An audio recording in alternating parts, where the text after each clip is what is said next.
Hello and welcome to the Fierce Urgency of Now in Today's Schools podcast. I am Dr. Cynthia Mama J. Johnson, a voice of hope in education, and I am honored to be your host.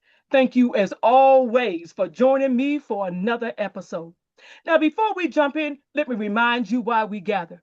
The Fierce Urgency of Now in Today's Schools podcast is dedicated to disrupting, interrupting, and dismantling barriers to change student outcomes in our nation's schools. Why? Because our children need us now more than ever before. So we've got to come together, meet them where they are, not leave them there, but to elevate them to a whole new level. Well, I want you to know today, our guest is one of those individuals that is transforming and leading and lifting children to a whole new level with the work that she is leading with adults. So, Tiffany Battle, welcome to the Fierce Urgency of Now in Today's Schools family. Thank you, Mama J. I am so excited to be here with you today. I love it. I love it. And I just want to say a public service announcement. She's got all that beautiful pink and green on and around her, and she'll talk about that later. I want you to know that this young lady has inspired me so much that I even have my pink and green on. No, I'm not AKA, but in the presence of an AKA, I am going to wear my green. I even have my single strand of pearls on. And you are rocking it. Yes, I Oh, love hey, it. I love it. I love it. Thank you so much for being here. Well, let me introduce you to our family today. There's so much about you, and you've done so many different things. But I really want to just read a little bit from your bio today, and then I'll step out of the way so that you can jump in. Okay. Tiffany Battle, as a regional coordinator for student evaluation at Region 4 ESC, she provides support and guidance to school districts and charter schools in the area in special education assessment and eligibility.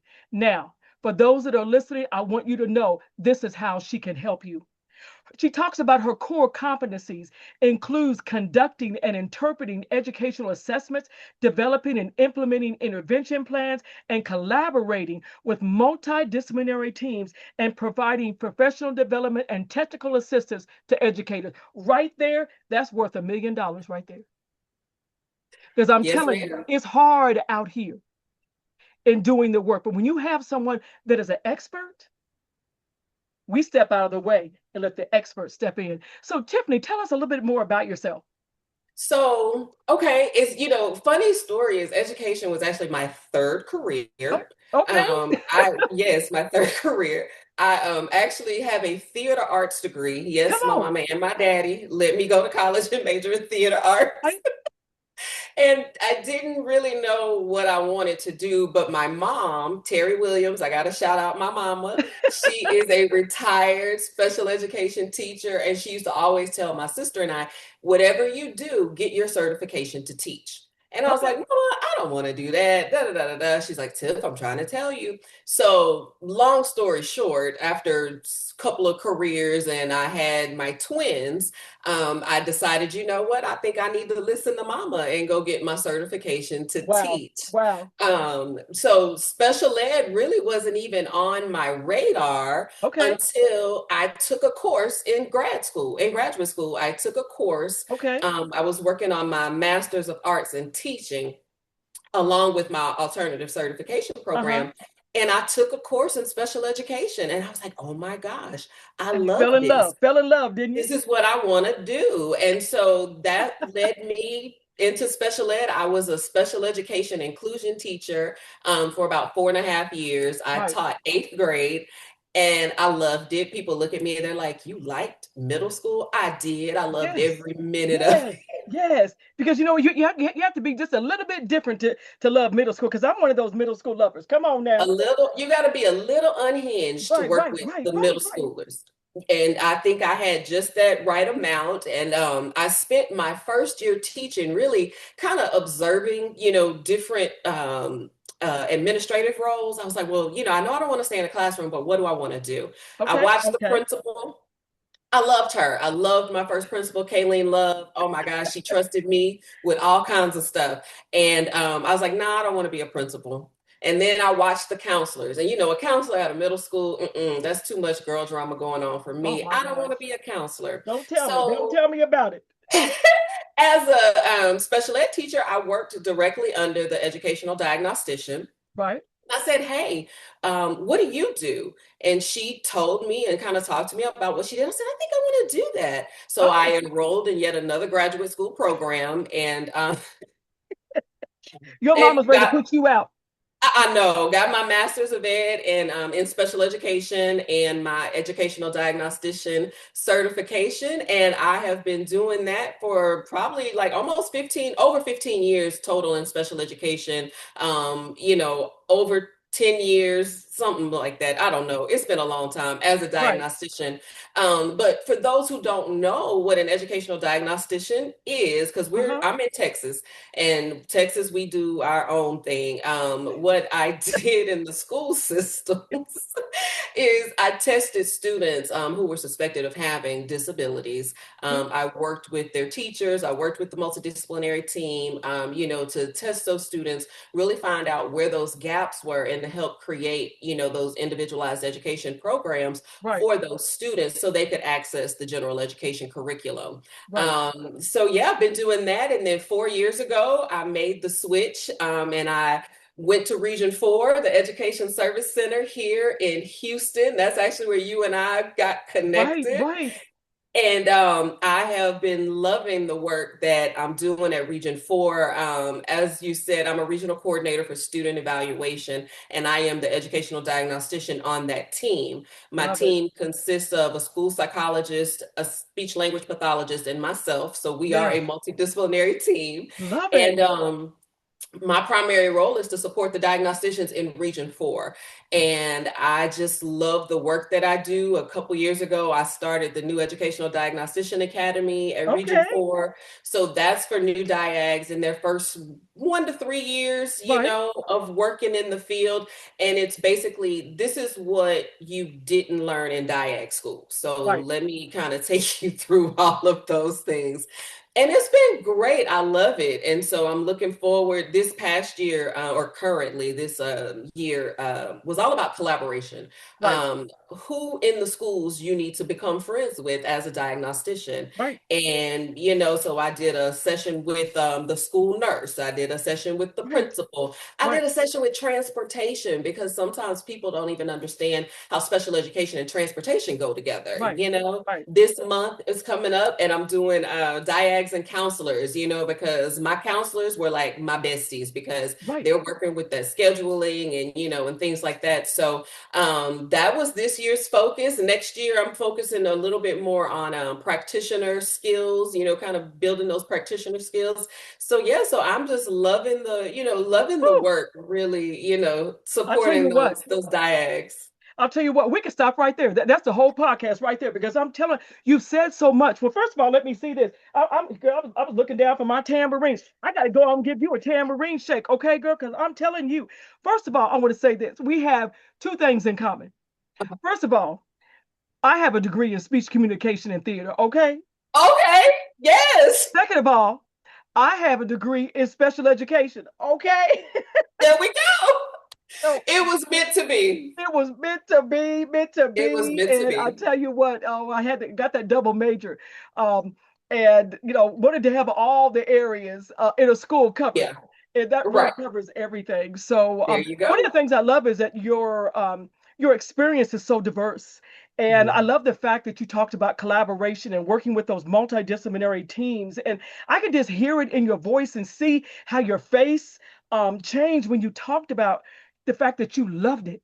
That's what it's all about. I mean, we're coming Yes. in and this is not just work that we're doing. We are truly working, as I studied earlier this morning, we are working in our spiritual gifts. So that in those Yes. spiritual gifts, we are lifting other people, even though you are analyzing the data, you're analyzing the data to make sure that that child has the best experience in school possible, beginning with the bus driver when they get on the bus every single Yep. morning, when they go Yep. into the cafeteria, when they have to go to the nurse. Everybody in the school, I love that you have taken that village concept. I'm gonna call it that today. You've taken that Exactly. village concept to help this child become and remain successful. Yep. And the fierce urgency of now in today's schools, that's what it takes. That's what It it takes takes. the entire village It It does. really is. And that was the whole point. I was just like, y'all, we don't do this work by ourselves. Right, It's a right. collaboration with Yes, everybody on the campus. And yes, you've got to learn how to, build those relationships. And yes. so, I've used a lot of my experiences, and I've always said I can work with anybody. I Right, feel like I can form a relationship with anybody. right. And so, like the school nurse. Hey girl, how you doing? Oh my goodness, it's so good to see you today. How was your summer? How was your weekend? Right, Because right. guess what? I have all these reevaluations coming up and I need all these health screeners. Right, right. Exactly, exactly. Make it plain and keep it real. Okay, And that's keep it what it's all about. real. I love it. But, I think because of those relationships, they're like, oh, okay, girl, no problem. I'll get them to you. Just let me know what you need. So, I just want, others to know that, hey, it's okay. You can go talk to people. You've Right, got to talk to people. And these are the people that you have to be friends with right. because they're going to help you and with your timeline. So, I yeah. love it. I love it. Well, let's jump into the very first question. You kind of touched on it, Yes. but I just want to jump in. What brings you to the work and what keeps you doing the work of educating today's youth? So what brought me to the work was really, knowing and understanding that all kids can Uh-huh. learn. Some of them just learn Right, differently, right. and we've got to dig in and we've got to Yes, figure out how those yes, kiddos learn. yes. So when I decided to go into special education, that was the reason behind it. When I decided to become an educational diagnostician, I really wanted to understand why kids were learning the way they were learning. Okay. Because we look at all the cognitive processes and then we look at the academics, and then you get to say, oh, well, it's because this G is low, and this is why this academic process is, Right, not right, really right. meshed together. And oh, because of this is how we can intervene. And these are the accommodations, Uh-huh. that we can provide. So that's why I went into the work, is because Okay. I know that all kids can learn. We've just got to dig deeper. What's that old word? Differentiate. We've got to Come on. Come differentiate. on. To what you know what those words of people are like, oh, we don't use that anymore. Yes, we do. Yes, we We've been do. doing it forever. We differentiate. We still use cooperative learning because I'm telling you what, Kagan still works Yeah, it does. It still works. And so after all that's, these years. after all these years. And so that's why, I started in the work. And then Okay. the reason I stay is because of the same reason. Really, I feel like now, and one of the things that I've really been trying to get across, in a lot of my messaging is really looking at the whole child. Right. Okay. Um, our Texas Education Agency is really, really pushing for evaluators to start looking beyond those scores and to Right. really start digging into the data. I Right. did a little session at our leadership network a couple weeks back, and I told them, I said, because somebody had asked us, well, why don't you guys train on these different models? I Uh-huh. said, because number one, TEA doesn't endorse a model. I Right. said, and number two, we've got to get back to using our professional judgment. Right. And I made this joke. I said, I don't know about y'all, but I'm still paying on my DIAG degree. And so I'm paying for this expertise, Right. that Right. we're Right. supposed to be using. Using. Use Yes. what you paid for. That's A it. model is a model, Right. but we are the expert, and we have really got to dig into this data, see what's going on, with these kids. And then that way we're able to make more informed decisions. And so, there's a little something I'm working on, and it's like we don't have a student problem, we have a decision-making problem, Yes. And a and it's system problem. When I and a came to region systems problem. when I came to Region 4 just about a month ago, I Yeah. talked about the system problem. What type of systems are we willing to disrupt, interrupt, and dismantle? Yes. Because a program alone is not going to do it. Right. It's going to take those human-centered skills. AI will never be able to go above Right. human-centered skills. Exactly. And thanks. I love Exactly. that. I love that. Well, I'll tell you what, let me jump to the second question. I love the Yes. responses to your very first question. Mhm. What's the most important lesson that you've learned this school year? We're almost down to the end. This year, what I've learned, I think the biggest lesson I've learned is that people are tired. Oh, Teachers are tired, yes, evaluators are tired, yes, administrators are yes, tired. yes. And because everybody is so tired, they're not really making intentional decisions, I don't think. I think they're just Right. trying to use the systems, they're trying to stay in compliance, and Right. then that's it. So your staff is overwhelmed, and so then they're rushing to make these decisions, about kids. And so what I've learned is that we just got to slow down. We got to slow down Okay. long enough to just ask better questions. Right. Right. I feel like if we slow down, we ask better questions, then we're going to be able to make better decisions for kids. And I know that takes time, and time is something that a lot of us don't have, Right. but we got to do it. I mean, I Yeah. remember there were days I was bogged down, but I just had to adjust my schedule when I was on a campus. Uh-huh. I'd go to work a little bit early, and then that way I'd have about 90 minutes where nobody was bothering me. I Right. could Right. close my door, do what I had to do, because I also had two children at home. Uh-huh. So I couldn't take work home because I had two kids at home, and I had Right. to go be Right. mom Right. after work.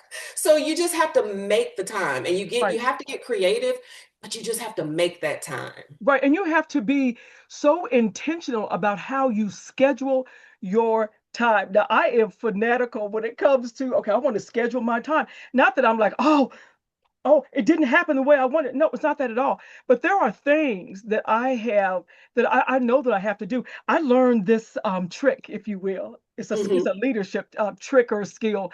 And Yes. this CEO, I'm not even going to say where this person is, what organization, but it's a multi-billionaire, billion-dollar, if you will, Hmm. organization. And this CEO has this folder.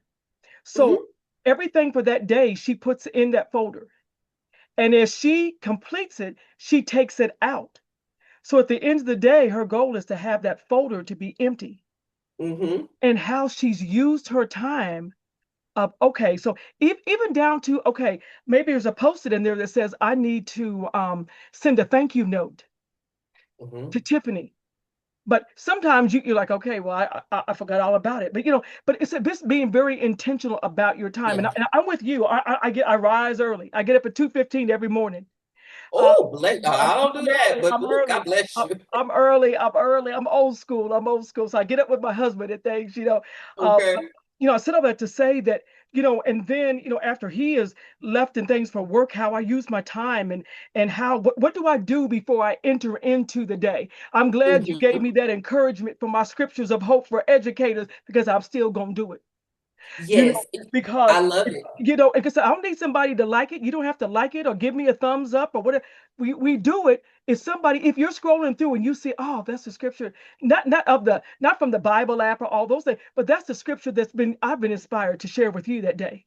So, my mom, and I talked about my mom a little while Uh-huh. ago, she sends my sister and I a devotion every morning. Okay. Every morning, Monday through Friday. She Love it. gives us she takes off on the weekends, I love but it. we talk about them with our Right. friends and our family and things like that. And her list of people that she now sends scriptures Uh-huh. to Uh-huh. has gotten really long. Right. She's got nieces and nephews, and they're like, Nanny, like, oh my gosh, that was right on time. We need Right. this. Add me to the That's list. Some of our ministry. friends. That's ministry. It's ministry. And Yeah. I always say my mama has a special relationship with the Lord, and I think he hears her cries before he hears my own, because but I hear you. everything she sends, it Right. always aligns with whatever Yes. is going on, in the day. And I'm like, Mama, thank you for that. And so that's when I told you that earlier. I was like, no, keep sending those I scriptures, appreciate because that. I appreciate it that. does. It's touching more people than you know, Well, I and then you appreciate that. realize. And like I said, so when I see him, I was like, oh, there goes my second devotion for the day, That's because right. I've That's already right. gotten one from That's my right. Because mama. I work hard to make sure that they're posting things by at least 4:30 and things. So okay. So I got us off just a little bit, but that's okay. And it's not really off because we're talking about us and what the work that Yeah. we do. So let me talk about the next question. And from your lens, from your perspective today, Hmm. what is the fierce urgency of now, right now, in today's schools? I saw your face change. I saw. So honestly, we talked about our systems. Our systems have got to stop requiring students to prove that they're worthy of Hmm. support Girl, don't you start no stuff. before we respond to their needs.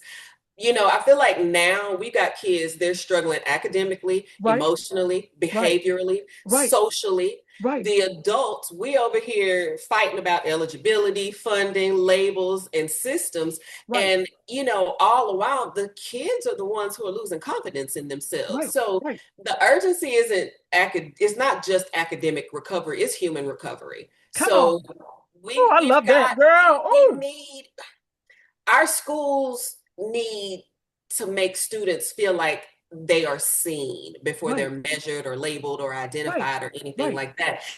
And so that's why early intervention is so important. That's why educators need to collaborate. We've got to break Right. up these silos.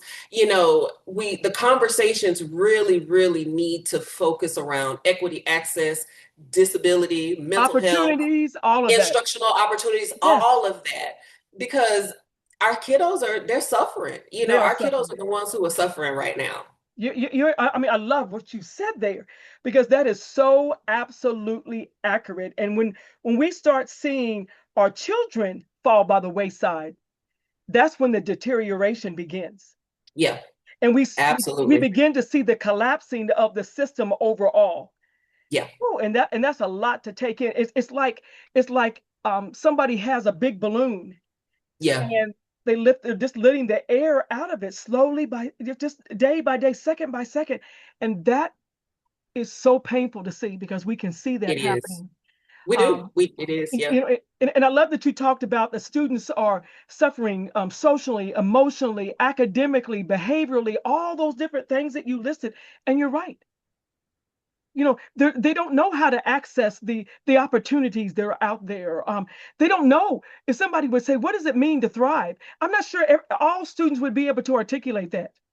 And they don't. And I because as my twins, I talked about my twins, they just finished their first year of college. Right. And so, they're in our family, because even when I was growing up, college was never an option for my Hmm. sister and I. Right. But both of my parents are college educated. So Okay. that was just high school, college, that's the next step. My Right. kids, they've grown up in that same environment. College Right. was always the next step for Right. them.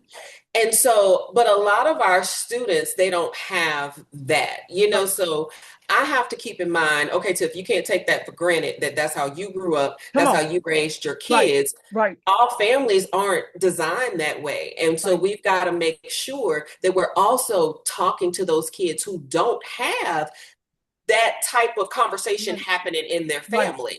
Right. We've got to encourage them. We've got to make them feel like, you know what, I can go to college. I can. Even though it hasn't been talked about, I want kids to know that college is always an option because education is the most powerful thing that we can Come have, on. Come on. It's a especially weapon. It's a it weapon. Come on. it's a weapon, and Yes. we've got to use it. I mean, it's, again, like I said, for me, my family, my kids, it was just, this is just the next step.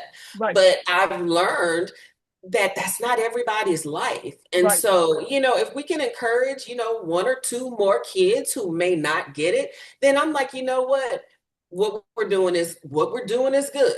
Just Right. keep on doing it. So I love it. I love that. Talk to me about in your work, what are you mhm. willing to disrupt, interrupt, and dismantle to ensure students have access and opportunities to thrive? So I want to disrupt deficit thinking. Okay. Talk to me about that. Um, I love that. so because the one thing I want people to know is that special education is general education. Come on. Kids are general education first, Right. and special education is the support. Right. I think for too long, people have like separated special Uh-huh. education and general education. Special education isn't a place. Right. And Right. all kids are general education first. Students, Uh-huh. they deserve to have that. They need access to that rigorous instruction and the meaningful supports and Yes. the adults who believe that they can actually make growth. So I'm willing to dismantle that mindset that, evaluation is about gatekeeping services. That's Uh-huh. not what we're doing when we're No. evaluating. Evaluation should be about understanding our students well enough to respond to the gaps that they're having Right. effectively. So, Right. And and I always love to talk about knowing, you don't know my story. That's a song. That's lyrics from a song. You don't know my story. You don't know the things that I've been through. So, Absolutely. when you talked earlier on in the episode about knowing our students, you know me Hmm. more than just the number that you Yeah. see assigned to my Woodcock Johnson, okay? Or, Yeah. or, or whatever, whatever we're using now, who knows? We're I still don't even using know. it. We're on the fifth version now. Okay, I'm gonna say I don't even know anymore, but know me more than that. And I say that because I was in special classes and I had all of those people around me. You see that little picture, that little girl, where's my hand right there? That little girl right there. Yep, I see her. That's me. That's my kindergarten picture. And I have it back there to remind me that that's where I started. And Yeah. they thought the story was over, but girl, the story wasn't over. The story No, wasn't over. And I it have was to just always, beginning. when somebody say, people used to say, you can't do this. Yes, I Yes, can. you can.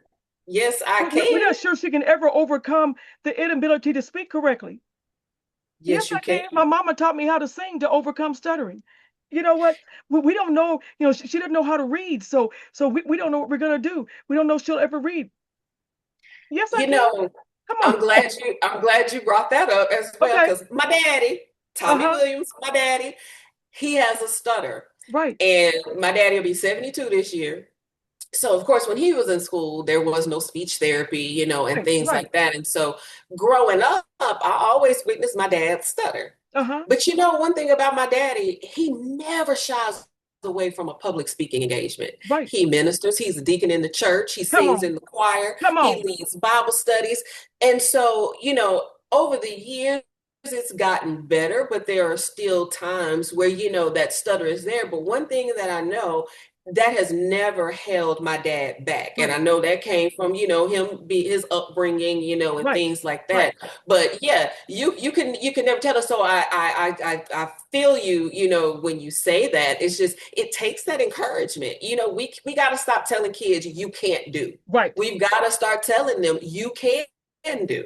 Yes, yes. And I'm so thankful and grateful because I still stutter today, but I know how to deal with it. And girl, if I Yeah. just break out in song, I'm trying to get my mind together, get my mind and my mouth together, Hmm. especially like there's just some certain words that just kind of trip me up. And I mean, Yeah. I don't have time to just practice them all every single time. Right. So I was like, okay, I'm gonna go a different route with that and things. But I believe in my heart and my soul that if we take our students and we pour into them and Hmm. we speak life over them, that Yeah. transformation begins to happen. I think about the couple teachers that did believe in me, and the other ones that didn't. God bless them, Right. but y'all didn't believe in me. You that you may have liked me, but Hmm. liking me and That's two believing in different me are things. two different things. Two different things. Yep. So being placed in those special classes, that wasn't where I was gonna live. I wasn't gonna live there forever. That's what you thought. Exactly. But there was another plan for my life. Now we're not gonna turn it into a church service. I can, but I'm gonna leave it alone today. Okay. So let me ask you this question. If you Hmm. had to give a call to action today to bring about change in our schools, Hmm. what would be your call to action? I think it's simple. Okay. We have got to become more intentional decision makers when we're making Okay. decisions about our kiddos. Like I said earlier, I don't think we have a student problem. I think it's a decision and a decision making and a systems problem. Right. Right. I would like for educators and leaders, school boards, families, our legislators to really just kind of slow down and ask better questions. Right. They Right. should be asking questions like, who has access? Right. Who's being overlooked? Right. Who benefits from the decision that has been made? Who's being harmed by this practice? Right. And I think if we're building schools, that way, then our schools will start to thrive. Uh-huh. So that would be my call to action right now, is Okay. that we have just got to make better decisions for our students. I love that. There's so many things that we go back and we look at and we think, gosh, if I could have one more opportunity to do that right, to do that better, and to make that decision. One of the things that I'm going to a meeting and things tomorrow. And one of the things that I'm going to bring up is the fact that, things that haven't worked, Hmm. why are we still doing them? Yes. And I think that people are afraid of organizing and saying we're going to abandon this practice. It has not worked. It has not yielded the results that we had hoped for. So let's Yep. let's just stop and find a different way to do it. But when you Yep. work collaboratively to do that, you can. That's Yep. where that change comes about. That's where the change comes about. So Tiffany, I want to ask you today, what are some final comments that you have about our conversation? And then I want you to parlay on over to that Tiffany talk, okay? So what are some final comments you have for us today? Finals, I really, really, want people to walk away understanding that, like I said earlier, all students can learn. Yes. I Yes. want people to understand that special education students are general education first. I Okay. want people to understand that we've really, really got to start learning and knowing our students so we can start making better decisions for them. And Okay. let's stop labeling students the moment they walk in the school. Come I on. mean, you never know why a kiddo is going through what they're going Right. through, at that time. I think about the poem, and I'm sure you've seen it, about I don't have a pencil. Uh-huh. And about why the kid didn't have a pencil. And it's Right. because the baby literally didn't have anything, Right. Right. And so you can't, get on a kid because they don't have a pencil. The Right. mama, they probably couldn't afford a pencil. So just give them Exactly. a pencil, Give them a pencil. And so I think that's, kind of, my final thought. Let's really, really kind of start focusing more on the whole student Okay. and figuring out what's going on with them. And then once we do that, then we'll be able to design those systems, those plans, those interventions that are going to help them succeed, fill Yes. in those gaps. And then we can tell them, yes, you can. Yes, you Yes, you can. can. And this is Yes, you how you're going can. to do it. I love it. I love it. Come on now. Tiffany, Tiffany, Tiffany, talk to me about Tiffany Talk. Tiffany Talk. Come on. So as you can see, I love to talk. And so Tiffany Talk actually came about. It's really funny. Several years ago, I'm a social media fanatic. Okay. And I was like, okay, Tiff, you're on social media all the time. You have a platform, do something with it. So Right. several years ago, I started just posting, I think for Black History Month, I started posting Black History facts, Okay. Black History Month facts. And, it kind of got some engagement. I think the next year I included Women's History Month. And so one day, one of my sorority sisters was like, "Ooh, Tiffany Talk. Oh, this sounds like, thank you for attending my TED Talk. Thank you for attending my Tiffany Right. Talk." And I Right. was Right. like, Tiffany Talk, that's kind of cool. Let me Right. put a Right. little hashtag on there. So that's where it came from. And Okay. so I'll, do little series like this is May. So I did a mental health month awareness as a Tiffany Talk for educational diagnosticians, because the work that we do as diagnosticians, we can get pretty bogged down, Uh-huh. with it. And so I'm just trying to encourage, other diagnosticians to just kind of stop, and you got to take care of yourself, Right. so that's what, this Right. month has been about. In February, I did I did a Black History Month series, really showcasing African American educators Right. who specialized in special education. Women's History Month, I did the same thing.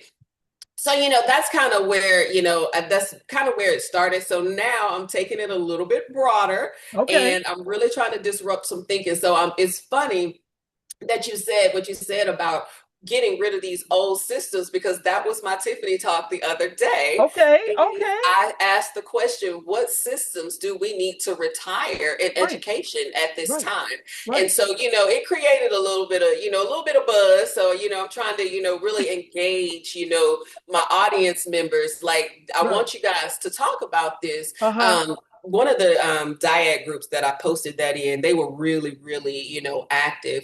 And it was funny because, I create a safe space, for people Uh-huh. to speak their mind. And if you Right. don't agree with what I have to say, that is great. I don't want everybody to agree with me. And so one lady commented and I responded back. And it wasn't that I disagreed, with her, Mm-hmm. but it was a little difference of opinion. Right.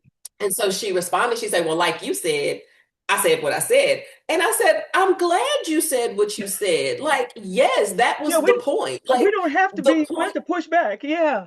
We don't have to push back. This is how you felt, and I'm glad that you shared that with us. But I mean, I am going to respond because it's a conversation, it's a dialogue. Right, So that is, where Tiffany Talk came from. Tiffany Talk is going to be educational. It's going to support and promote women. It's right, going to talk about, what's going on with, kids. It's things that I'm familiar with. My right. twins will be 19 in July. So, we have lots of interesting conversations. So, that's, kind of like, my background says, I want to encourage, I want to inspire, I want to empower, and I want to ignite. Right. Those are the things that, I want Tiffany Talk to do. I want to get conversations started. And hopefully, through those conversations, we can start finding some solutions. Yes, that's what it's all about. And that's what it's all about. And I'm telling you, my audience today, you are walking away with multiple solutions. So today, such a powerful and engaging conversation, keeping it real. Mama J keeps it real. Now Saying Tiffany talks about real love back there. What else does it say? real talk, real life, real impact. There it is. And Mama J just keeps it real. Okay. Bottom There line, you because go. I'm not trying to sugarcoat it. I'm trying to save lives. There you That's go. me. And that's what That's it that's the is. call that's on my life. That's what it is. We are fighting. I feel like we're fighting for our students' lives right now. Yes. And it's gonna take the adults, to really, really, throw them that life jacket and bring Right. them up. Yes, yes, yes. So, Tiffany, thank you so much. Tiffany, Yes, um, thank you for Tiffany was at having Tiffany E. me. Williams Battle. I can just see it just a little bit Yeah. back there. Thank you so much for joining me today and joining the Fierce Urgency of Now in Today's Schools podcast. Now, family, you always know that I always encourage and I always uplift. And I want to say to you tonight that we have equipped you with some skills. So I want to encourage you to find one thing today that you can walk away with that can help you become a better practitioner in the things that you do. Maybe you're not in special ed. Maybe you're an administrator. Maybe are in other classes because all of it is regular ed. You find one thing that you can use and apply it to your practice. So you always know that Mama J says that regardless of how dark it gets in this world, regardless of how dark and challenging it may become in the field of education, always know that I am always going to let my light shine, let it shine, Yes, let it yes, I love it. shine. Tiffany, I so appreciate the fact that you came on here, that we've met through LinkedIn now. Yes. And I reached out and she said yes. And I said, hallelujah. Yes, ma'am. Thank you so much for having me. I really appreciate it. Keep on doing the work, fighting the fight. Come I on. love everything that you're doing right now. And Thank you. again, thank you so much for having me today. Until we meet again. Yes, Bye bye. ma'am.